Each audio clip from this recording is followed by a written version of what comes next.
Hello students, welcome back to my YouTube channel smart study science classes. आज के इस video में हम देखने वाले हैं क्लास 10th की कंप्लीट फिजिक्स को। इससे पहले वाले दो वीडियो में हमने एक वीडियो में कंप्लीट केमिस्ट्री को देखा था, उससे अगले वाली वीडियो में हमने कंप्लीट बायोलॉजी को देखा था। आज देखते हैं हम कंप्लीट फिजिक्स को। यदि आपने पहले वाले दो वीडियो को नहीं देखा है तो पहले आप उन दोनों को देख लें, उसके बाद इसको देख लें। इससे पहले यदि आप मेरे चैनल में नए हैं तो चैनल को सब्सक्राइब करें और वीडियो को लाइक करने में कंजूसी बिल्कुल ना करें और ज़्यादा से ज़्यादा शेयर करें। चलिए तो वीडियो को स्टार्ट करते हैं, जिसमें हमारा सबसे पहला अध्याय आता है प्रकाश परावर्तन में अपवर्तन। सबसे पहले हम बात करते हैं प्रकाश की। तो प्रकाश सीधी रेखा में, सरल रेखा में गमन करता है और प्रकाश की निर्वात में चाल, जिससे हम किससे लिखते हैं सीधे, वो होती है 10 × 10⁸ मीटर प्रति सेकंड। उसके बाद टॉपिक आता है आपका प्रकाश का परावर्तन। ये आपसे एग्जाम में पूछा भी जाता है, प्रकाश का परावर्तन क्या है और प्रकाश परावर्तन के नियम क्या हैं। तो जब प्रकाश किरण किसी माध्यम से आपतित होकर परावर्तक सतह से टकराने के पश्चात वापस उसी माध्यम में लौट जाती है तो प्रकाश की इस घटना को प्रकाश का परावर्तन कहते हैं।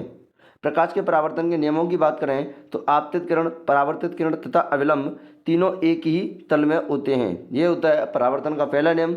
दूसरे नियम की बात करें तो आपतन कोण परावर्तन कोण के बराबर होता है, अर्थात आपतन कोण को हम लिखते हैं आई से और परावर्तन कोण को लिखते हैं हम आर से।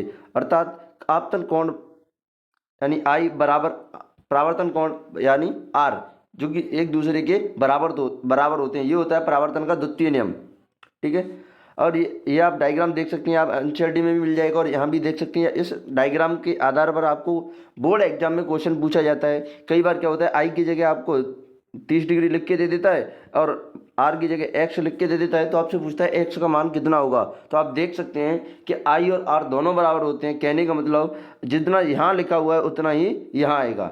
एक परावर्तक सतह तथा अविलंब के मध्य 90 डिग्री का कोण होता है। कितने डिग्री का कोण होता है? परावर्तक सतह और अविलंब के मध्य 90 डिग्री का। आप देख सकते हैं ये तो आपका अविलंब और ये रही परावर्तक सतह, तो इन दोनों के बीच कितने डिग्री का कोण होता है? 90 डिग्री का कोण। उसके बाद है आपकी गोली दर्पण। तो ऐसे दर्पण जिनके परावर्तक पृष्ठ यानी तल अंदर या बाहर की ओर वक्रित होते हैं, वक्रित तो मतलब मुड़े हुए, उन्हें कहते हैं हम गोली दर्पण। गोली दर्पण होते हैं दो प्रकार के, एक तो होता है आपका अवतल दर्पण, दूसरा होता है उत्तल दर्पण। और अवतल दर्पण की बात करें तो ऐसे गोली दर्पण जिनका परावर्तक तल या पृष्ठ अंदर या केंद्र की ओर वक्रित होता है वो क्या वो कहलाता है आपका अवतल दर्पण। जैसे कि आप देख सकते हैं ये वाला क्या है आपका अवतल दर्पण। अगर मैं अवतल दर्पण के उपयोगों की बात करूं तो टॉर्च, सर्च लाइट या वाहनों की हेडलाइट में वाहनों के अग्रदीप के रूप में किस दर्पण का उपयोग किया जाता है? अवतल दर्पण को। उसी प्रकार आपका उत्तल दर्पण, तो ऐसे गोलीय दर्पण जिनका परावर्तक तल बाहर की ओर वक्रित होता है वो क्या कहलाते हैं? उत्तल दर्पण। यानी आप देख सकते हैं अंदर की ओर पॉलिश और बाहर की ओर क्या है? वक्रित यानी मुड़ा हुआ। अगर मैं बात करूं उत्तल दर्पण के उपयोगों की तो सबसे पहला उपयोग आता है वाहनों में पार्श्व यानी साइड दर्पण के रूप में एवं पार्श्व दर्पण के रूप में। किस दर्पण का उपयोग होता है आपका? उत्तल दर्पण का। उसके बाद आता है आपका गोली दर्पणों में प्रयुक्त होने वाले शब्द। जैसे कि बात करूं मैं ध्रुव, तो गोली दर्पण के परावर्तक पृष्ठ के केंद्र को क्या कहते हैं? ध्रुव कहते हैं। उसके बाद आता है आपका मुख्य अक्ष। गोली दर्पण के ध्रुव तथा वक्रता त्रिज्या से गुजरने वाली एक सीधी रेखा को क्या कहते हैं? हम मुख्य अक्ष कहते हैं। उसके बाद है मुख्य फोकस। तो मुख्य अक्ष पर स्थित वह बिंदु जहां मुख्य अक्ष के समांतर किरणें आकर मिलती हैं अवतल दर्पण का मुख्य फोकस कहलाता है। लेकिन इसी प्रकार हम बात करें उत्तल दर्पण के मुख्य फोकस की, तो मुख्य अक्ष पर स्थित वह बिंदु जिस पर परावर्तक किरणें आती हुई महसूस होती हैं उसे क्या कहते हैं? उत्तल दर्पण का मुख्य फोकस। उसके बाद आपका गोली दर्पण की वक्रता त्रिज्या यानी आर और फोकस दूरी कितनी होती है? फोकस दूरी से दोगुनी होती है। क्या? गोली दर्पण की वक्रता त्रिज्या। इसे अगर हम गणितीय रूप में देखें तब लिखते हैं इसको R = 2F। इस सूत्र पर आपको क्वेश्चन भी पूछा जाता है। उसके बाद है अवतल दर्पण द्वारा प्रतिबिंब बनाने के किरण आरेख। तो आप देखो इसमें देख सकते हैं कि मैंने यहाँ पर जो यहाँ देखिए आप, ये बिंब की स्थिति कौन कौन सी है? संख्या 1 2 3 4 5 6, ये है बिंब की स्थिति। लेकिन प्रतिबिंब की स्थिति क्या दिखा रखी है इसमें हमने? 1 dash 2 dash 3 dash 4 dash 5 dash, ये आपकी प्रतिबिंब की स्थिति। अब देखो मान लो यहाँ पर वस्तु रखी हुई है, तो ये आपकी वस्तु अनंत पर है, तब आपका चित्र कहाँ पर बनेगा? फोकस पर। ठीक है, फोकस पर। अगर आप वस्तु को आगे लेके जाते हो तो आपका प्रतिबिंब क्या होता है? एक कदम इधर चला आता है। जैसे ही आप वस्तु को एक कदम दर्पण की ओर ले जाओगे तो उसका प्रतिबिंब एक कदम पीछे की ओर आएगा। जैसे ही आपने अनंत से हटा के वस्तु को वक्रता केंद्र और अनंत के बीच में रखा तो आपका चित्र कहाँ आ जाएगा? वक्रता केंद्र और फोकस के बीच में। जैसे ही आप वस्तु को वक्रता केंद्र पर रखोगे तो आपका जो प्रतिबिंब है वो भी कहाँ आ जाएगा? वक्रता केंद्र पर। लेकिन जैसे ही आप उसे वहाँ लेके जाओगे वक्रता केंद्र और फोकस के बीच, तो आपका प्रतिबिंब है वो कहाँ चला जाएगा, सी से परे। इस प्रकार आप देख सकते हैं एनसीईआरटी के अंदर इसकी सभी कंडीशन बना के दी हुई हैं, आप वहाँ से देख सकते हैं इनको। इन दोनों कंडीशनों में से, यानी एक तो आपके दर्पण में से और एक आपके लेंस में से किरण आरेख चित्र हर बार बोर्ड एग्जाम में पूछा जाता है। तो आप कृपया करके जो आपके एनसीईआरटी है उसमें जो डायग्राम्स दे रखे हैं उनके किरण आरेखों के, उनको देख कर जाएँ और प्रैक्टिस करके जाएँ उनकी। उसके बाद आपके उत्तल लेंस द्वारा प्रथम बनाने की किरण आरेख, जैसे अवतल दर्पण होता है उसी प्रकार उत्तल लेंस का होता है। बस इस चीज़ का ध्यान रखना, जो अवतल दर्पण है वो कैसे प्रतिबिंब बनाता है, सामान्यतः वास्तविक एवं उल्टे प्रतिबिंब बनाता है। जबकि जो आपका उत्तल लेंस है वो भी कैसे प्रतिबिंब बनाएगा, उत्तल लेंस वास्तविक एवं उल्टे कैसे प्रतिबिंब बनाएगा, वास्तविक एवं उल्टे। लेकिन देखो दर्पण में क्या हो रहा था, जैसे जैसे आप आगे ले जा रहे थे वस्तु को, जो प्रतिबिंब आपका वो पीछे जा रहा था। लेकिन लेंस में क्या होगा, जैसे जैसे आप वस्तु को आगे लेके जाओगे लेंस की तरफ, चित्र भी आपका यानी प्रतिबिंब भी आगे की ओर बढ़ता जाएगा। ये आप देख सकते हैं इस चित्र में आपको दिखाई दे रहा है। उसके बाद है उत्तल लेंस अवतल दर्पण की तरह व्यवहार करता है और अवतल लेंस उत्तल दर्पण की तरह व्यवहार करता है, अतः दोनों आभासी एवं सीधा प्रतिबिंब बनाते हैं। कौन से, ये अवतल लेंस और उत्तल दर्पण है वो कैसे प्रतिबिंब बनाते हैं, आभासी एवं सीधा एवं उत्तल लेंस और अवतल दर्पण कैसे प्रतिबिंब बनाते हैं, वास्तविक एवं उल्टे। अगर हम प्रकाश अपवर्तन की बात करें तो जब प्रकाश किरण एक माध्यम से आपतित होकर अपवर्तक सतह से टकराकर दूसरे माध्यम में प्रवेश कर जाती है तो प्रकाश की इस घटना को क्या कहते हैं, प्रकाश का अपवर्तन। क्या कहते हैं, अपवर्तन। अब अपवर्तन के नियमों की बात करें तो परावर्तन और अपवर्तन के पहले दोनों के नियम सेम होते हैं। क्या है कि आपतित किरण, अपवर्तित किरण तथा अभिलंब तीनों एक ही तल में होते हैं। वहाँ पर परावर्तन था इसलिए हमने क्या लिखा था वहाँ पर, परावर्तित किरण। ठीक है। दूसरे नियम की बात करूँ मैं तो आपतन कोण की ज्या यानी साइन आई तथा अपवर्तन कोण की ज्या यानी साइन आर का अनुपात एक स्थिरांक होता है जिसे स्नेल का नियम भी कहते हैं। और ये क्या है आपका, इसे बोलते हैं म्यू। क्या बोलते हैं, म्यू। और ये किसको दर्शाता है, आपके अपवर्तनांक को। किसको दर्शाता है, अपवर्तनांक को दर्शाता है। साइन आई बट्टे साइन आर बराबर स्थिरांक, जिसे इसे क्या बोलते हैं हम, स्नेल का नियम। यह क्वेश्चन भी आपसे बोर्ड एग्जाम में पूछा जाता है कि स्नेल का नियम क्या होता है। पानी में आंशिक रूप से डूबी पेंसिल मुड़ी हुई दिखाई देती है क्योंकि पेंसिल के पानी में डूबे भाग से आपके पास पहुंचने वाला प्रकाश पेंसिल के पानी से बाहर के भाग की तुलना में भिन्न दिशा से आता हुआ प्रतीत होता है। अब आपसे क्वेश्चन पूछा जाता है कि जो पानी में आंशिक डूबी पेंसिल हमें टेढ़ी क्यों दिखाई देती है, तो इस क्वेश्चन का आंसर इस प्रकार लिख सकते हैं। यहाँ पर आंसर दिया हुआ है, कंप्लीट आंसर इस क्वेश्चन का। इसी प्रकार जब अक्षरों के ऊपर कांच का स्लैब रखकर देखते हैं तो वे उठे हुए प्रतीत होते हैं। ये सभी घटनाएं किसकी है, प्रकाश के अपवर्तन की। उसके बाद है कांच के आयताकार स्लैब से अपवर्तन। यह चित्र आपसे बोर्ड एग्जाम में पूछा जाता है। एक अब देखो होता क्या है कि जब प्रकाश किरण विरल माध्यम किसे कहते हैं, ऐसा माध्यम जिसका अपवर्तनांक है वो कम होता है, और सघन माध्यम उसे कहते हैं जिसका अपवर्तनांक ज़्यादा होता है। तो विरल माध्यम से सघन माध्यम में प्रवेश करती है तो अविलंब की ओर झुकती है। मान लो कि किरण है विरल माध्यम से सघन माध्यम में जा रही है तो वो क्या हरकत करेगी, हरकत करती है कि अविलंब की ओर झुक जाती है। उसी प्रकार दूसरा है जब प्रकाश किरण सघन माध्यम से विरल माध्यम में प्रवेश करती है तो अविलंब से दूर हट जाती है। क्या हो जाती है, दूर हट जाती है। जैसे कि मैं बात करूँ इस चित्र में, आप देख सकते हैं जो चित्र है कांच के आयताकार स्लैब का। देखो जैसे ये अविलंब है आपका और ये किरण आ रही थी, ऐसे जानी चाहिए थी ऐसी, लेकिन देखो वायु विरल माध्यम में, कांच सघन माध्यम है, तो विरल माध्यम से सघन माध्यम में आएगी किरण। तो देखो ये डैश डैश से हमने जो ग्रीन पेन से दिखा रखी है मैंने इसमें, यानी ये अविलंब की ओर झुक गई। लेकिन जैसे ही किरण आपकी सघन माध्यम से विरल माध्यम में जाएगी तो यह क्या हो जाती है, अविलंब से दूर हट जाती है। देख सकते हैं अब ये यहाँ पर दूर हट गई। लेंस की बात करें तो दो पृष्ठों से घिरा हुआ पारदर्शी माध्यम जिसका एक या दोनों पृष्ठ गोलीय होते हैं क्या कहलाता है, लेंस कहलाता है। अगर मैं बात करूं तो लेंस भी दो प्रकार के होते हैं। जैसे आपके दर्पण दो प्रकार के होते हैं उसी प्रकार लेंस भी दो प्रकार के होते हैं। एक होता है उत्तल लेंस, दूसरा अवतल लेंस। अवतल लेंस को द्व्युत्तल लेंस भी कहते हैं या अभिसारी लेंस भी कहते हैं। ऐसे लेंस जिनके दोनों पृष्ठ बाहर की ओर उभरे हुए होते हैं क्या कहलाते हैं, उत्तल लेंस। अब दूसरी उत्तल लेंस अपवर्तन के पश्चात आपतित किरणों को एकत्रित करता है, इसलिए इसे क्या कहते हैं, अभिसारी लेंस भी कहते हैं। अगर मैं बात करूं उत्तल लेंस की दूसरी परिभाषा की, जो कि आपको चित्र से देखने को मिलेगी, ऐसे लेंस जो किनारों पर पतले तथा बीच में मोटे होते हैं क्या कहलाते हैं? उत्तल लेंस। देख सकते हैं अब यहाँ पर ये किनारों पर पतले हैं, लेकिन ये जो बीच में मोटे दिखाई दे रहे हैं इनको क्या बोलते हैं? इसी कारण क्या बोलते हैं इनको? उत्तल लेंस। ठीक है, यानी ऐसे लेंस जो किनारों पर पतले और बीच में मोटे होते हैं क्या कहलाते हैं? उत्तल लेंस। उसके बाद है आपका ये उत्तल लेंस की अभिसारी क्रिया का चित्र है।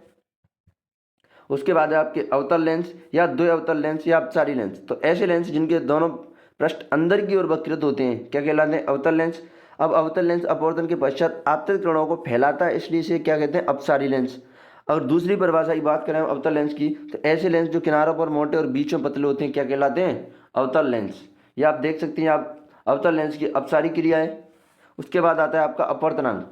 तो निर्वात में प्रकाश की चाल तथा माध्यम में प्रकाश की चाल का अनुपात अपवर्तनांक कहलाता है, जिसे एन से लिखते हैं। तो एन बराबर सी बट्टे वी। सी क्या है? निर्वात में प्रकाश की चाल, जो कितनी होती है? 3 × 10⁸ मीटर प्रति सेकंड। लेकिन वी क्या है? माध्यम में प्रकाश की चाल। कोई भी माध्यम दिया जा सकता है आपको। उसके बाद हम बात करें दर्पण और लेंस के सूत्र की और उसके आवर्धन दोनों की एक साथ। तो देखो आपका दर्पण सूत्र होता है 1/f बराबर 1/v प्लस 1/u, और लेंस सूत्र होता है 1/f बराबर 1/v माइनस 1/u। ये आपका लेंस सूत्र। मतलब दर्पण के अंदर प्लस और लेंस के अंदर क्या है? माइनस।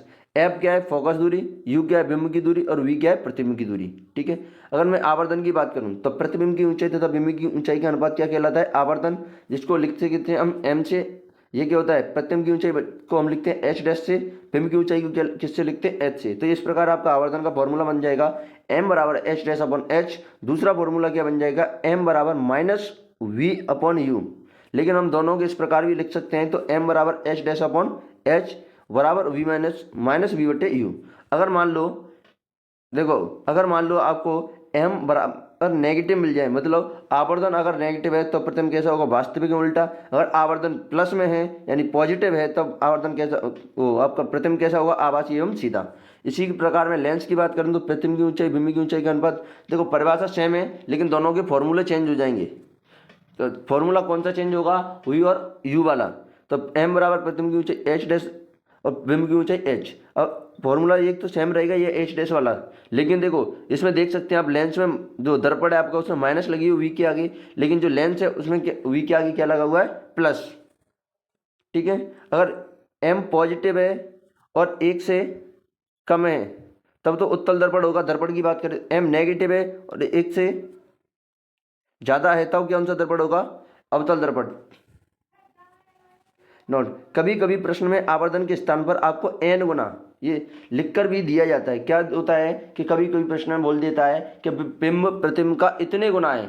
वो जो प्रतिबिंब है वो बिंब का इतने गुना है। मतलब n की जगह क्या हो सकता है? 1 हो सकता है, 1.5 हो सकता है, 1 10 हो सकता है, 20 हो सकता है, कोई भी संख्या हो सकती है।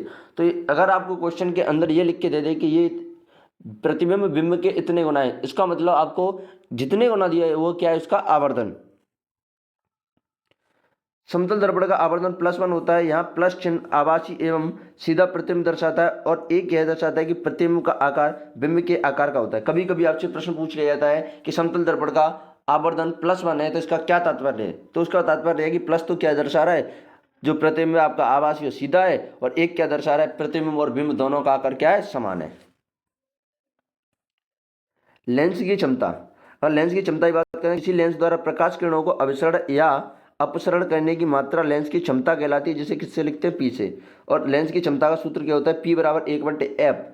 अगर आपको जो फोकस दूरी है मीटर में दी हो तब इस फॉर्मूले का उपयोग कर सकते हैं, और अगर आपको जो फोकस दूरी है और सेंटीमीटर में दी हुई हो तो आप इस फॉर्मूले का उपयोग कर सकते हैं कि पी बराबर 100/f। यहाँ पर अगर फोकस दूरी सेंटीमीटर में तो फोकस दूरी को सेंटीमीटर में लिख दो और आपको आंसर मिलेगा डायोप्टर में। लेंस की क्षमता का ऐसा ही मात्रक होता है डायोप्टर, जिसे किससे लिखते हैं? डी से। उत्तल लेंस की क्षमता धनात्मक तथा अवतल लेंस की क्षमता कैसी होती है? ऋणात्मक। एक डायोप्टर क्षमता की बात करूं, मैं एक डायोप्टर क्षमता की परिभाषा की बात करूं तो यदि किसी लेंस की फोकस दूरी 1 मीटर हो तो उस लेंस की क्षमता क्या कहलाती है? एक डायोप्टर। तो एक डायोप्टर किसके बराबर होता है? एक डायोप्टर बराबर 1 मीटर इनवर्स के। अगला चैप्टर आता है। अब इस चैप्टर में चिन्ह प्रपाटी भी देख के जाएं। चिन्ह प्रपाटी क्वेश्चन करने के लिए आपके बहुत महत्वपूर्ण है। क्वेश्चन करने के लिए आप इस चैप्टर के अंदर चिन्ह प्रपाटी को भी देख के जाएं। अगर आप क्वेश्चन सही करना चाहते हो तो आपको सही से चिन्ह प्रपाटी आनी चाहिए। उसके बाद हमारा दूसरा अध्याय आता है मानव नेत्र तथा रंग बिरंगा संसार। तो अगर मैं बात करूं मानव नेत्र के भागों की और उनके कारणों की, तो सबसे पहला भाग आता है आपका श्वेत मंडल या कॉर्निया। तो यह नेत्र के अग्रभाग पर एक पारदर्शी झिल्ली है। नेत्र में प्रवेश करने वाली प्रकाश किरणों का अधिकांश अपवर्तन कॉर्निया के बाहरी पृष्ठ पर होता है। दूसरा भाग आता है प्रतारिका। तो यह पुतली के आकार को नियंत्रित करता है। प्रतारिका क्या करता है? पुतली के आकार को नियंत्रित करता है। तीसरा भाग आता है पुतली। यह आंख में प्रवेश करने वाले प्रकाश की मात्रा को नियंत्रित करती है। ठीक है, देखो प्रतारिका तो पुतली के आकार को नियंत्रित करती है, लेकिन पुतली प्रकाश में प्रवेश करने वाले प्रकाश की मात्रा को नियंत्रित करती है। आंख में प्रवेश करने वाले प्रकाश की मात्रा को नियंत्रित करती है। ये प्रतारिका वाला क्वेश्चन भी आपके बोर्ड एग्जाम में रिपीट होता है, या तो आपको ऑप्शन टाइप में पूछा जाता है, या फिर खाली जगह में पूछा जाता है, या फिर आपको 1 नंबर में पूछा जाता है। ये प्रतारिका वाला क्वेश्चन भी रिपीट होता है। उसके बाद है आपका रेटिना या दृष्टिपटल।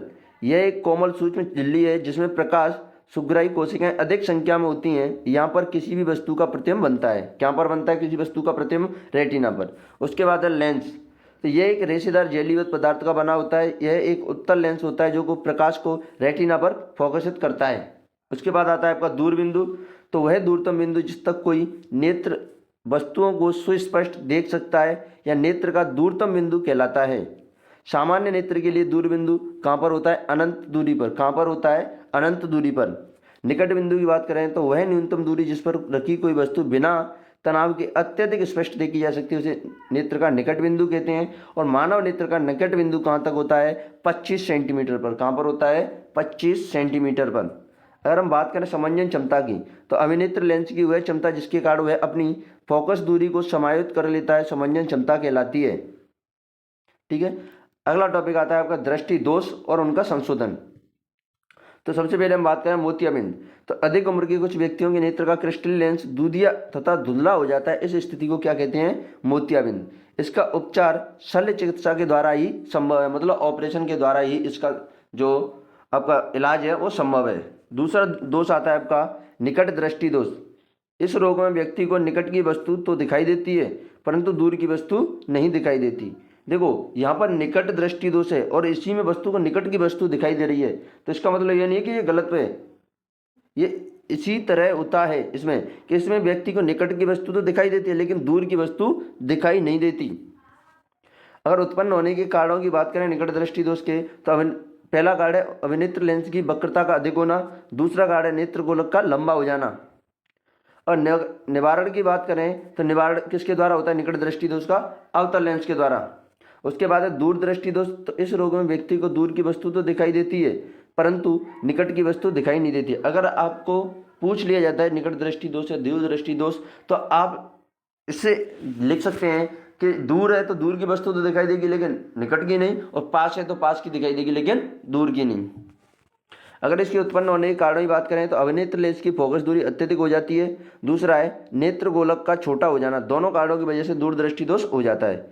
अगर हम बात करें उत्तल लेंस की दूर दृष्टि दोष के निवारण की, तो उत्तल लेंस द्वारा होता है। अब इसके लिए आपको एक ट्रिक याद रखनी है। ट्रिक क्या याद रखनी है? उड़ान। उड़ान में यू का मतलब है उत्तल लेंस और डी का मतलब दूर दृष्टि दोष। मतलब दूर दृष्टि दोष का निवारण किसके द्वारा होता है? उत्तल लेंस के द्वारा। उड़ान। अब डी के बाद ए का मतलब अवतल लेंस और एन का मतलब निकट दृष्टि दोष। यानी जो अवतल लेंस है उसका निवारण किस लेंस के द्वारा होता है? निकट दृष्टि दोष के द्वारा। यहाँ से भी आपको एक डायरेक्ट क्वेश्चन पूछा जाता है 1 नंबर का कि किस रोग का निवारण किस लेंस के द्वारा किया जाता है। अगला है आपका जरा दूरदृष्टता। तो आयु में वृद्धि होने के साथ साथ नेत्र में समंजन क्षमता घट जाती है।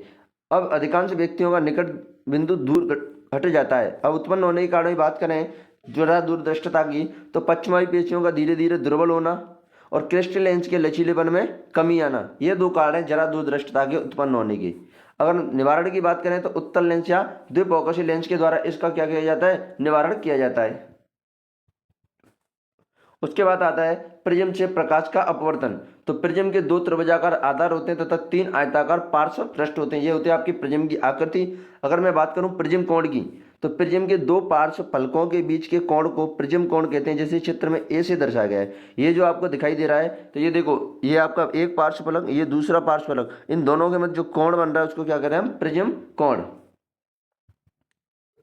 ये डायग्राम से भी आपको क्वेश्चन पूछे जाते हैं। ये क्या आपका आई यानी आपतन कोण है, और ये आपका डी है जो विचलन कोण है, और ई आपका निर्गत कोण है।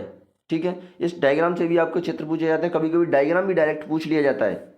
विचलन कोण की बात करें तो प्रिज्म की विशेष आकृति के कारण निर्गत किरण आपतित किरण की दिशा में से एक कोण बनाती है। इस कोण को क्या कहते हैं? विचलन कोण, जिसे चित्र में डी से दर्शाया गया है। उसके बाद आता है आपका स्पेक्ट्रम। तो प्रकाश के अवयवी वर्णों की बैंड को स्पेक्ट्रम कहते हैं, जिसमें 7 रंग दिखाई देते हैं। अब इसके लिए आपको क्या ट्रिक याद रखनी है? विबग्योर, यानी VIBGYOR, विबग्योर। वी का मतलब बैगनी, आई का मतलब जामुनी, बी का मतलब नीला, जी का मतलब हरा, वाई का मतलब पीला, ओ का मतलब नारंगी, और का मतलब लाल। उसके बाद है प्रकाश का विक्षेपण। तो प्रकाश के अवयवी वर्णों में विभाजन को प्रकाश का विक्षेपण कहते हैं, जिसमें बैगनी रंग सबसे अधिक झुकता है, जबकि लाल रंग सबसे कम झुकता है। उसके बाद अगला टॉपिक आता है आपका इंद्रधनुष के बनने की घटना। तो इंद्रधनुष वर्षा के पश्चात आकाश में जल के सूक्ष्म कणों में दिखाई देने वाला प्राकृतिक स्पेक्ट्रम है। कैसा स्पेक्ट्रम है? प्राकृतिक स्पेक्ट्रम।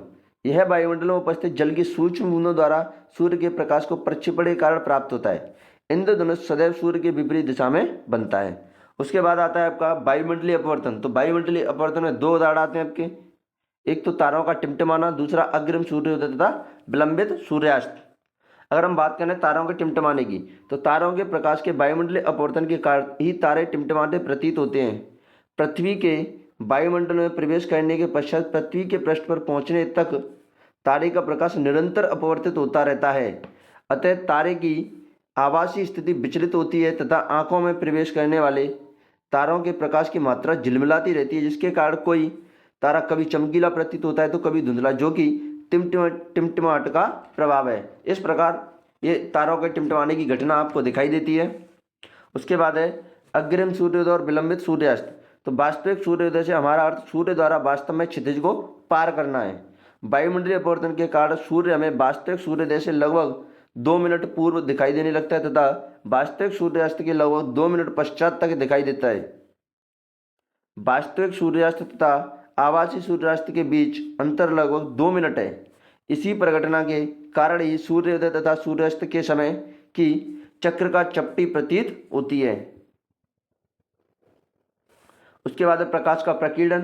तो प्रकाश का तेज किनारों अथवा धुआं, धूल के कणों एवं जल की सूक्ष्म बूंदों से मुड़ने की घटना क्या कहलाती है? प्रकाश का प्रकीर्णन। अगर मैं प्रकाश के प्रकीर्णन में बात करूं तो आकाश का रंग नीला दिखाई देना, गहरे समुद्र के जल का रंग, और सूर्य एवं सूर्यास्त के समय सूर्य का रक्ताभ दिखाई देना, और टिंडल प्रभाव आदि प्रकाश के प्रकीर्णन की घटनाएं। तो इसमें मैं सबसे पहले बात करता हूँ प्रकाश के प्रकीर्णन की। तो जब कोई प्रकाश किरण पुंज धुआं यानी धुआं या धूल के कणों आदि से टकराता है तो उस समय किरण पुंज का मार्ग दिखाई देने लगता है। इन कणों से विसरित प्रकाश परावर्तित होकर हमारे पास तक पहुंचता है। कोलाइडी कणों द्वारा प्रकाश के प्रकीर्णन की घटना टिंडल प्रभाव कहलाती है या टिंडल प्रभाव उत्पन्न करती है। उदाहरण बात करें टिंडल प्रभाव के, तो किसी कमरे में किसी सूक्ष्म छिद्र से कोई पतला प्रकाश प्रवेश करता है तो टिंडल प्रभाव देखा जा सकता है। उसके बाद है स्वच्छ आकाश का रंग नीला दिखाई देना। तो वायुमंडल में वायु के अणु तथा अन्य सूक्ष्म कणों का साइज दृश्य प्रकाश की तरंगदैर्घ्य की प्रकाश की अपेक्षा नीले वर्ण की यानी नीले रंग के और कम तरंगदैर्घ्य के प्रकाश प्रकीर्णन करने में अधिक प्रभावी है। अतः जब सूर्य का प्रकाश वायुमंडल से गुजरता है तब वायु के कण लाल रंग की अपेक्षा नीले रंग के अधिक प्रबलता से प्रकीर्णित करते हैं। यही कारण है कि प्रकाश हमारी आंखों तक पहुंचता है और जो स्वच्छ आकाश है उसका रंग नीला दिखाई देता है। अगला है खतरों के संकेत लाल रंग के बनाए जाते हैं क्योंकि लाल रंग का प्रकीर्णन सबसे कम होता है। ये क्वेश्चन भी पूछा जाता है आपसे बोर्ड एग्जाम में कि जो खतरों के संकेत होते हैं वो लाल रंग के ही क्यों बनाए जाते हैं। यदि पृथ्वी पर वायुमंडल ना हो तो प्रकीर्णन ना हो पाता, जिससे आकाश का रंग कैसा प्रतीत होता? काला। लाल रंग के प्रकाश की तरंगदैर्घ्य नीले की प्रकाश की अपेक्षा कितनी होती है? 1.8 गुनी। कितनी होती है? 1.8 गुनी। ठीक है। अगर हम बात करें अब अगले चैप्टर की, तो इसमें अगला चैप्टर आता है हमारा विद्युत। कौन सा आता है? विद्युत। ठीक है। इसमें सबसे पहले हम पढ़ेंगे कुछ परिभाषाएं, पहले लिख रखी है इसमें। 1 एम्पियर विद्युत धारा की परिभाषा। तो यदि किसी प्रबंध में 1 कूलम आवेश को 1 सेकंड तक प्रवाहित किया जाए तो प्राप्त होने वाली विद्युत धारा क्या कहलाती है? 1 एम्पियर। दूसरा है आपका 1 वोल्ट विभवांतर की परिभाषा। जब 1 कूलम आवेश को लाने के लिए 1 जूल कार्य करना पड़ता है तो विभवांतर कितना कहलाता है? 1 वोल्ट। उसके बाद है 1 ओम प्रतिरोध की परिभाषा। तो जब परपथ में से 1 एम्पियर की धारा प्रवाहित हो रही हो तथा विभवांतर 1 वोल्ट का हो तो प्रतिरोध 1 ओम कहलाता है। ये आपकी 1 ओम प्रतिरोध की परिभाषा। उसके बाद है 1 वाट शक्ति की परिभाषा। तो यदि किसी विद्युत युक्ति में 1 एम्पियर विद्युत धारा प्रवाहित हो रही हो तथा उसी समय 1 वोल्ट विभवांतर उत्पन्न हो तो उस परपथ की शक्ति क्या कहलाती है? 1 वाट। क्या कहलाती है? 1 वाट। उसके बाद है आवेश। तो समान आवेश एक दूसरे को प्रतिकर्षित करते हैं यानी धक्का देते हैं, और असमान आवेश जिन्हें हम विजातीय आवेश भी बोल सकते हैं, और समान आवेश को हम सजातीय भी बोल सकते हैं। समान आवेश एक दूसरे को आकर्षित करते हैं। आवेश के एसआई मात्रक की बात करें तो आवेश का एसआई मात्रक होता है कूलाम। अगर मैं बात करूं Q बराबर NE, ये फॉर्मूला कब उपयोग किया जाता है? तो आप आपको आवेश दे दें और इलेक्ट्रॉनों की संख्या पूछे तब इस फॉर्मूले का उपयोग कर सकते हैं आप, जिसमें Q का मतलब आवेश, N का मतलब इलेक्ट्रॉनों की संख्या, E का मतलब एक इलेक्ट्रॉन पर आवेश, वो भी कितना? 1.6 × 10⁻19 कूलाम। और विद्युत धारा की परिभाषा की बात करें तो आवेशों के प्रवाह की दर विद्युत धारा कहलाती है, जिसे I से लिखते हैं। और आवेश विद्युत धारा के सूत्र की बात करें तो I बराबर Q/T। Q क्या है आपका? आवेश, और T क्या है? समय। और विद्युत धारा के एसआई मात्रक की बात करें तो इसका एसआई मात्रक होता है एम्पियर। ठीक है, अगर हम बात करें 1 एम्पियर, तो 1 एम्पियर किसके बराबर? 1 कूलम बटे 1 सेकंड के। 1 मिली एम्पियर में कितने एम्पियर होते हैं? 10⁻³ एम्पियर। 1 माइक्रो एम्पियर में कितने एम्पियर होते हैं? 10⁻6 एम्पियर। प्रश्न हल करते समय सभी राशियों को ऐसे ही पद्धति में ही उपयोग करना है, इस चीज का विशेष ध्यान रखें। उसके बाद आता है एमीटर। तो इसके द्वारा विद्युत धारा को मापा जाता है, इसे परपथ में श्रेणी क्रम में जोड़ा जाता है। उसके बाद आपका विभवांतर। तो एक आवेश को एक बिंदु से दूसरे बिंदु तक ले जाने में किया गया कार्य क्या कहलाता है? विभवांतर, जिसे किससे लिखते हैं? V से। और विभवांतर के एसआई मात्रक की बात करें तो विभवांतर का एसआई मात्रक होता है आपका वोल्ट। विभवांतर के सूत्र की बात करें या विभव के सूत्र की बात करें तब विभवांतर बराबर होता है आपका कार्य बट्टे आवेश, यानी V बराबर W/Q। 1 वोल्ट किसके बराबर होता है? तो 1 वोल्ट 1 जूल बट्टे 1 कूलम के बराबर होता है। उसके बाद है आपका वोल्ट मीटर। तो इसके द्वारा विभवांतर को मापा जाता है। वोल्ट मीटर के द्वारा किसको मापा जाता है? विभवांतर को। तथा इसे परपथ कौन से क्रम में जोड़ा जाता है? समांतर क्रम में। कौन से क्रम में जोड़ा जाता है? समांतर क्रम में। उसके बाद है आपका ओम का नियम।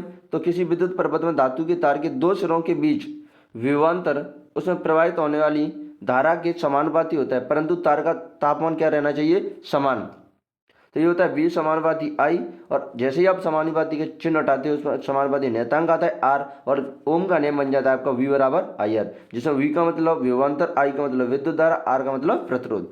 और अगर आपसे धारा और विभवांतर के बीच यानी ओम के नियम का ग्राफ पूछे तो आप इस प्रकार बना सकते हैं। उसके बाद आ जाता है आपका प्रतिरोध। यह चालक का वह गुण है जिसके कारण वह प्रवाहित होने वाली धारा का विरोध करता है, जिसे R से लिखते हैं। प्रतिरोध का ऐसा ही मात्रक होता है आपका ओम। क्या होता है? ओम। और 1 ओम किसके बराबर होता है? 1 वोल्ट बट्टे 1 एम्पियर के। किसके बराबर होता है? 1 वोल्ट बट्टे 1 एम्पियर के। उसके बाद आता है कि आपके प्रतिरोध की निर्भरता। तो वे कारक जिन पर प्रतिरोध निर्भर करता है, पहला कारक है आपका लंबाई, नहीं जो आपका प्रतिरोध लंबाई के समानुपाती होता है। दूसरा कारक है अनुप्रस्थ काट का क्षेत्रफल।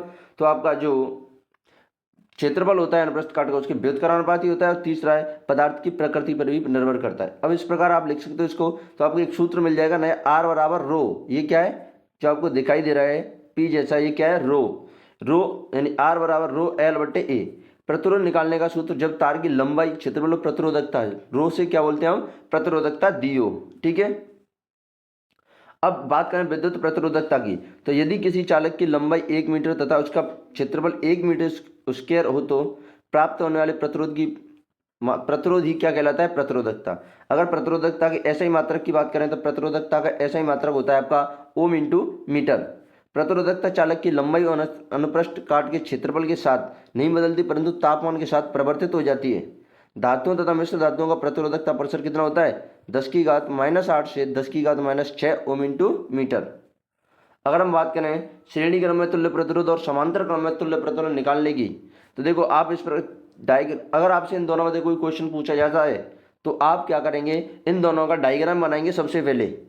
ठीक है, डायग्राम बनाएंगे जैसे कि समांतर क्रम का ये और श्रेणी क्रम का ये। उसके बाद लिखेंगे प्रत्येक प्रतिरोध में धारा समान परंतु विभवांतर असमान रहता है। किसमें? श्रेणी क्रम में। अगर बात करें हम समांतर क्रम की तो प्रत्येक प्रतिरोध में धारा तो असमान रहती है परंतु विभवांतर कैसा रहता है? समान। जैसे कि हम अब बात करें श्रेणी क्रम की तो कुल विभवांतर क्या हो जाएगा? प्रत्येक प्रतिरोध में विभवांतर का योग। तो V बराबर V1 + V2 + V3। अब ओम के नियम से हम जानते हैं कि V बराबर IR होता है, तो इसी पर V1 क्या हो जाएगा? V1 बराबर IR1। आई तो सभी में सेम रहेगी। तो आप जैसे ही तीनों का मान लिखोगे, वी की जगह आई आर और V1 की जगह IR1 इस प्रकार लिखोगे, तो आप इससे यहाँ से कॉमन ले लो आई।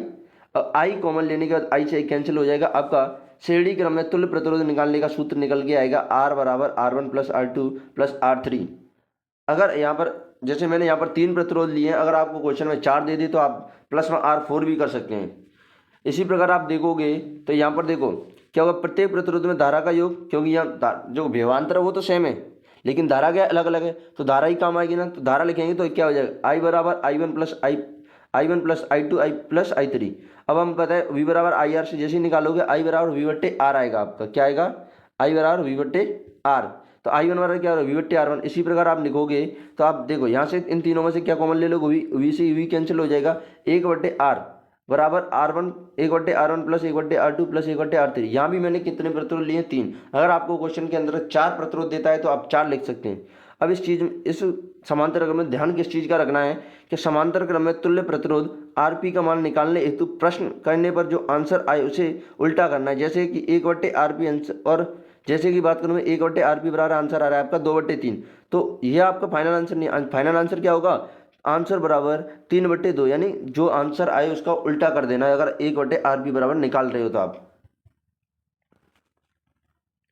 उसके बाद है पार्श्व क्रम या समांतर क्रम संयोजन के लाभ। पहला लाभ क्या है, श्रेणी क्रम में जब एक अवयव खराब हो जाता है तो परपथ टूट जाता है, लेकिन समांतर क्रम संयोजन में ऐसा नहीं होता है। दूसरा लाभ क्या है, अलग अलग अवयवों में अलग अलग धारा की जरूरत होती है परंतु श्रेणी क्रम में ऐसा नहीं होता। और तीसरा लाभ क्या है, समांतर क्रम में प्रतिरोध सबसे क्या होता है, कम होता है। अब हम बात करें जूल के तापन नियम की, तो जूल का तापन नियम होता है H बराबर I² RT। H क्या है ऊष्मा, I क्या है धारा, R क्या है प्रतिरोध, T क्या है समय। विद्युत इस्त्री, विद्युत टोस्टर, विद्युत तंदूर, विद्युत केतली एवं विद्युत हीटर आदि युक्तियां विद्युत धारा के तापीय प्रभाव पर या ऊष्मीय प्रभाव पर आधारित रहती हैं। फ्यूज क्या है, तो यह जूल के तापन नियम पर आधारित युक्ति जिसे परपथ के श्रेणी क्रम में जोड़ा जाता है। अब विद्युत बल्ब का जो तंतु होता है वो किसका बना होता है, टंगस्टन का। क्यों बना होता है, क्योंकि उच्च तापमान पर ही अपचयित नहीं होता। गलनांक उसका 3380 डिग्री सेल्सियस होता है। बल्बों में रासायनिक दृष्टि से अक्रिय नाइट्रोजन या आयरन गैस भरी जाती है जिससे तंतु की आयु में वृद्धि हो जाती है। जिससे क्या हो जाता है, तंतु की आयु में वृद्धि हो जाती है। उसके बाद हम बात करें शक्ति की, तो कार्य करने की दर शक्ति कहलाती है जिसे पीछे लिखते हैं। अगर शक्ति का ऐसा ही मात्रक की बात करें तो वाट होता है। अब शक्ति के देखो सूत्र मिलेंगे आपको 3। एक तो P बराबर VI, जब धारा और विभवांतर दिया हो तब इससे शक्ति निकाल सकते हैं हम।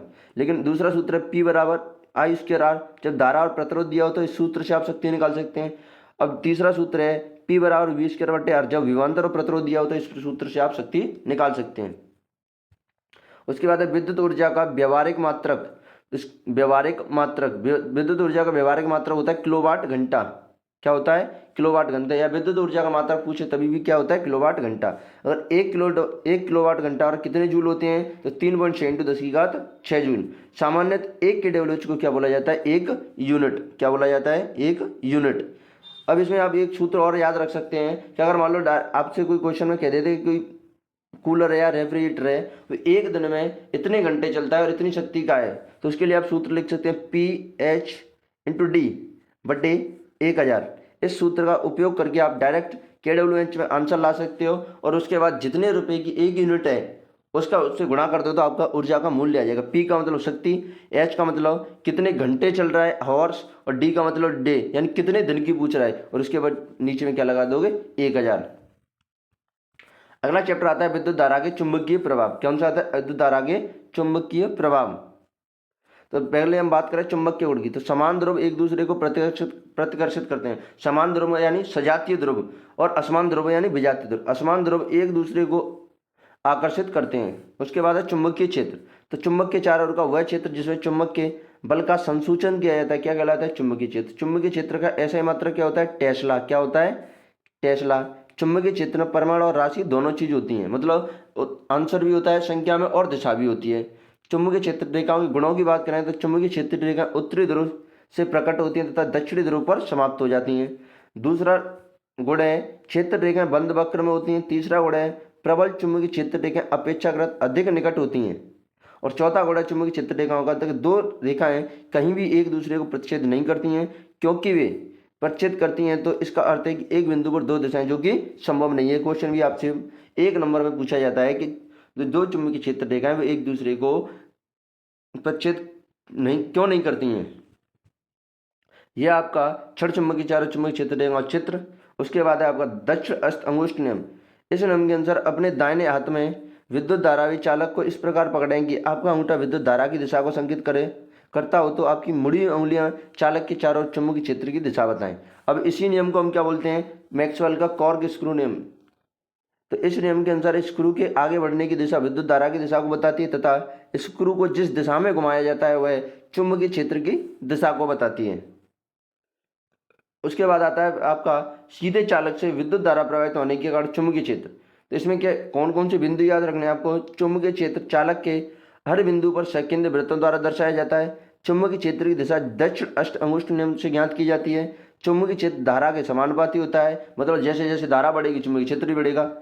चुंबकीय क्षेत्र दूरी के व्युत्क्रमानुपाती होता है, तो जैसे जैसे अगर मान लो दूरी बढ़ती है तो चुंबकीय क्षेत्र कम हो जाएगा और दूरी कम होती है तो चुंबकीय क्षेत्र बढ़ जाएगा। उसके बाद है विद्युत धारा वृत्ताकार पास का चुंबकीय क्षेत्र। तो इसमें क्या याद रखना है आपको कि चुंबकीय क्षेत्र प्रत्येक बिंदु पर सकेंद्रीय वृत्तों मतलब जितने भी वृत्तों के रूप में केंद्र बनेगा, जितने भी वृत्तों के रूप में आपका चुंबकीय क्षेत्र बनेगा उन सबका केंद्र क्या होगा, एक।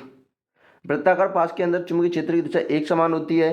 तीसरा, जब तार से दूर जाते हैं तो वृत्त निरंतर बड़े होते जाते हैं।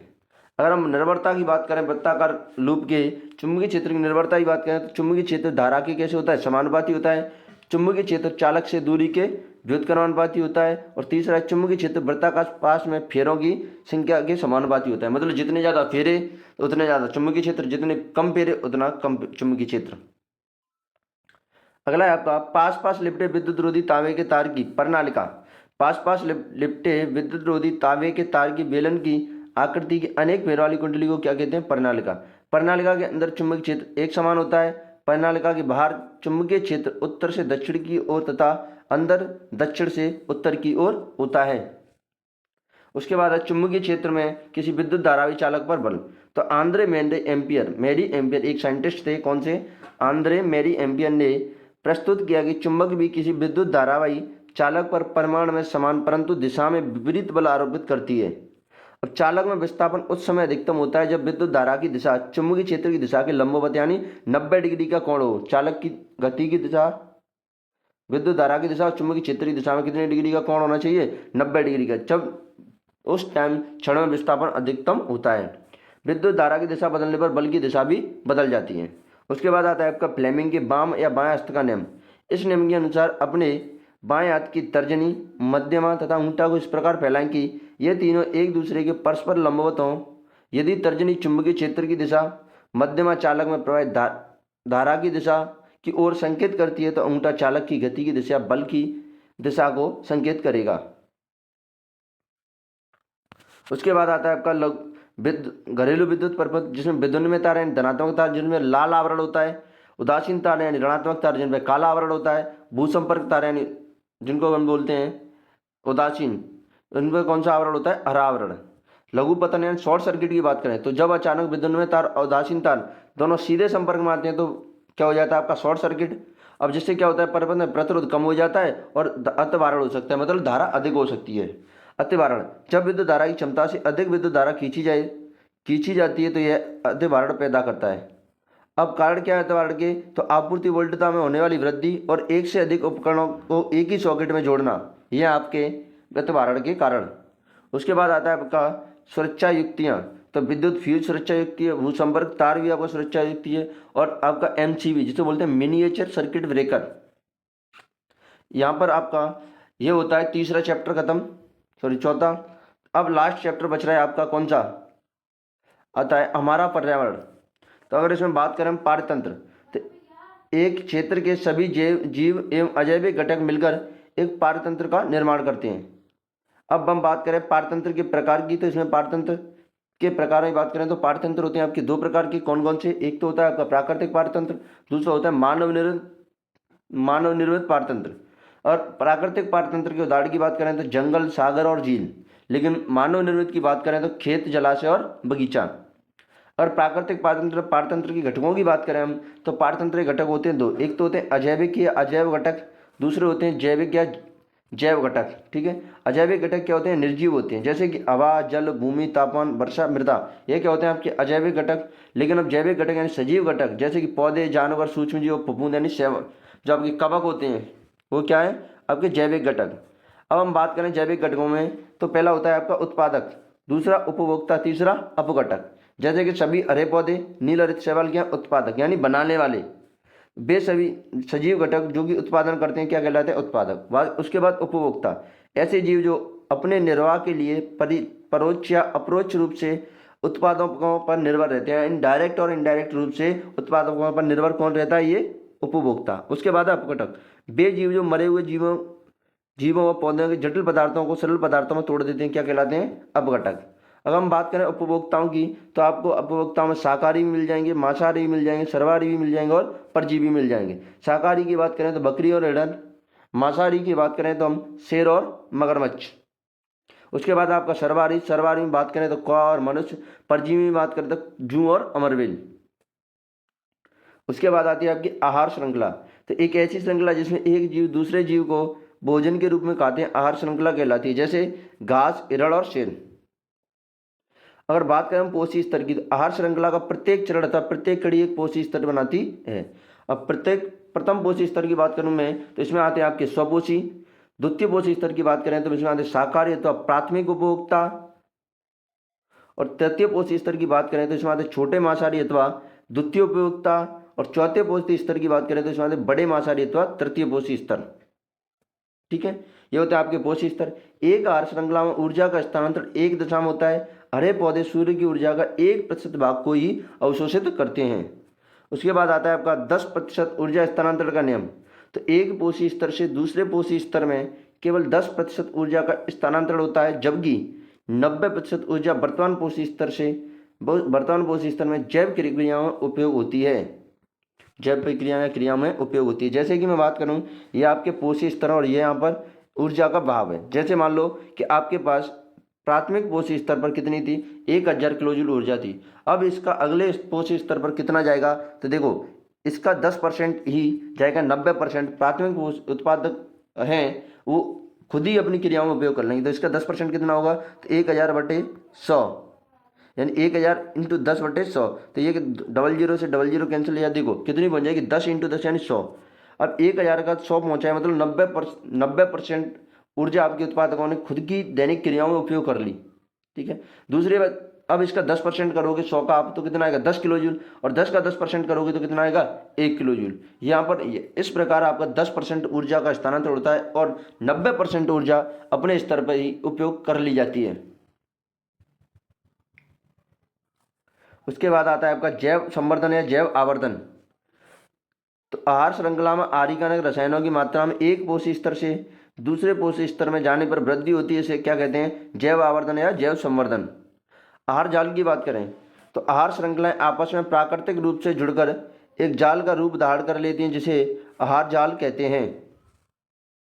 ओजोन परत, यह एक हानिकारक पराबैंगनी किरणों का अवशोषित कर लेती है। जो ओजोन परत है आपकी क्या कर लेती है? हानिकारक पराबैंगनी यानी अल्ट्रावायलेट किरणों को अवशोषित कर लेती है। यह मुख्य रूप से कहाँ पर पाई जाती है? तो आपके समताप मंडल में पाई जाती है। और पराबैंगनी किरणें त्वचा, कैंसर, मोतियाबिंद, कमजोर प्रतिरक्षा तंत्र, पौधों का नाश इत्यादि हानियाँ पहुँचाती हैं। अगर हम बात करें कि ओजोन का निर्माण कैसे होता है, तो पराबैंगनी किरणें ऑक्सीजन के 2 अणुओं में तोड़ देती हैं, O2 को। उसके बाद O2 और ऑक्सीजन का एक अणु अभिक्रिया करके क्या बना लेते हैं? ओजोन। ओजोन का सूत्र क्या होता है? O3। उसके बाद है ओजोन परत का ह्रास। तो 1985 में अंटार्कटिका में ओजोन क्षेत्र देखा गया। ओजोन की मात्रा में तीव्रता गिरावट का मुख्य कारक है आपका CFC, जिसका पूरा नाम है क्लोरोफ्लोरोकार्बन को माना गया है। यानी ओजोन की मात्रा में तीव्रता से गिरावट का मुख्य कारक क्या है? CFC। 1987 में UNEP यानी जिसका पूरा नाम है संयुक्त राष्ट्र पर्यावरण कार्यक्रम में सर्वानुमति बनी कि CFC के उत्पादन को 1986 के स्तर पर सीमित रखा जाए। और जिसकी सर्वानुमति बनी उसका नाम क्या था? Kyoto protocol. क्या नाम था? Kyoto protocol. अगर हम बात करें कचरे में कौन कौन से पदार्थ होते हैं, तो जैव निम्नीकणी और अजैव निम्नीकणी। जैव निम्नीकणी कौन से होते हैं? पदार्थ जो सूक्ष्म जीवों द्वारा अपघटित हो जाते हैं। जैव निम्नीकणी होते हैं जैसे फलों तथा सब्जियों के छिलके, सूती कपड़ा, जूट और कागज। उसके बाद है आपके अजैव निम्नीकणी पदार्थ, पदार्थ जो सूक्ष्म जीवों द्वारा अपघटित नहीं होते हैं, जैसे कि प्लास्टिक, पॉलीथीन, संश्लेषित रेशे, धातु, रेडियोएक्टिव अपशिष्ट आदि। उसके बाद आता है आपका कचरा प्रबंधन की विधियां, जिसमें सबसे पहला आता है जैव मात्रा संयंत्र। तो जैव निम्नीकरण पदार्थ यानी कचरा इस संयंत्र द्वारा जैव मात्रा व खाद में परिवर्तित किया जाता है। दूसरा आता है सीवेज उपचार तंत्र, यानी नाली के पानी को नदी में जाने से पहले इस तंत्र द्वारा संशोधित किया जाता है। उसके बाद है कूड़ा भराव क्षेत्र। तो कचरा निचले क्षेत्रों में डाल दिया जाता है और दबा दिया जाता है। चौथी विधि आती है आपकी कंपोस्टिंग। तो जैविक कचरा कंपोस्ट गड्ढे में भरकर ढक दिया जाता है और 3 महीने में कचरा खाद में बदल जाता है। उसके बाद आता है आपका पुनः चक्रण। तो अजैव निम्नीकरणीय पदार्थ यानी कचरा पुनः इस्तेमाल के लिए नए पदार्थों में बदल दिया जाता है। उसके बाद है छठी विधि पुनः उपयोग। तो यह एक पारंपरिक तरीका है जिसे एक वस्तु का पुनः इस्तेमाल कर सकते हैं, जैसे अखबार से लिफाफे बनाना। यहाँ पर देखो, यहाँ पर आपका सिलेबस कंप्लीट होता है। यह आपका फिजिक्स के जितने भी चैप्टर थे और ये पारतंत्र वाला चैप्टर था, यहाँ पर कंप्लीट होता है। अब ये इस वीडियो के अब जितने भी चित्र हैं, जितने भी डायग्राम्स हैं, उन डायग्राम्स को आप एनसीईआरटी से देखकर और बनाकर जाएं, क्योंकि डायग्राम्स भी आपसे पूछे जाते हैं। थ्योरी तो यहाँ पर कंप्लीट हो गई आपकी, लेकिन जितने भी डायग्राम्स हैं उन डायग्राम्स को देख के जाएं। यह वीडियो आपके लिए हेल्पफुल होने वाली है कल के एग्जाम के लिए, और एग्जाम के लिए आपको बेस्ट ऑफ लक। अगर मेरी वीडियो अच्छी लगी तो वीडियो को लाइक करें और शेयर जरूर करें, क्योंकि इससे आपको तो फ़ायदा होगा ही और आपके फ्रेंडों को भी फ़ायदा हो जाएगा। Thank you.